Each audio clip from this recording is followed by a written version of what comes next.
आरती बास बास झालं. अगं काय बोलतेस तू हे?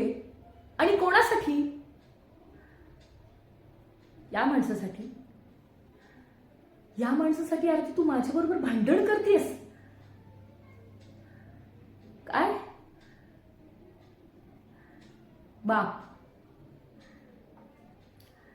बाप म्हणण्याच्या लायकीचा तरी आहे का माणूस? हो, बरोबर बोलते मी. बाप म्हणून आजवर या माणसाने आपल्यासाठी काय केलंय सांग ना. काय केलंय? बाप म्हणून कधी प्रेम नाही ना कधी माया. फक्त मार खाल्ला यांचा. दुसरं केलं काय यांनी आपल्यासाठी? आणि आरती आपलं सोड. आईचा विचार केलायस कधी? तिचं काय? आपल्या आयुष्यातली एकमेव अशी व्यक्ती जिने आपल्यावर नितांत प्रेम केलं. तिचं काय? ह्या माणसाने तिला पण माझ्यापासून हिरावून घेतलं.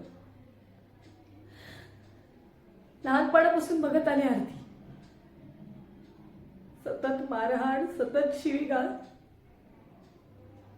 बिचारी सगळं सहन करायची. कोणासाठी? आपल्यासाठी.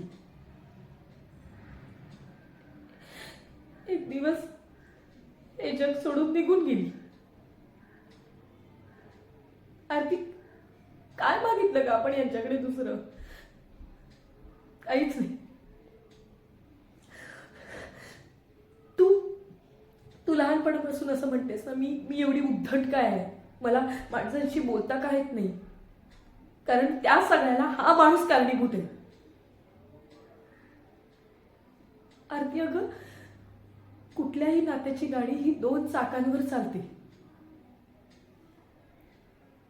त्या नात्यात प्रेम आणि विश्वास यांचा समतोल असेल ना, तर ते नातं टिकून राहतं. पण या माणसाला ते कधीच शक्य नव्हतं. आरती मी हात जोडते. आपल्या आईला गमावण्याचं दुःख मी कसं तरी सहन केलं, पण आईनंतर या जगात माझ्यासाठी कुणी महत्वाचं असेल ना, तर ती फक्त तू आहेस. आरती मी तुला नाही गमावू शकत अगं. आरती प्लीज प्लीज माझ्यावर विश्वास ठेव. या माणसापासून लांब राहा आरती. हा माणूस चांगला नाही अगं. आरती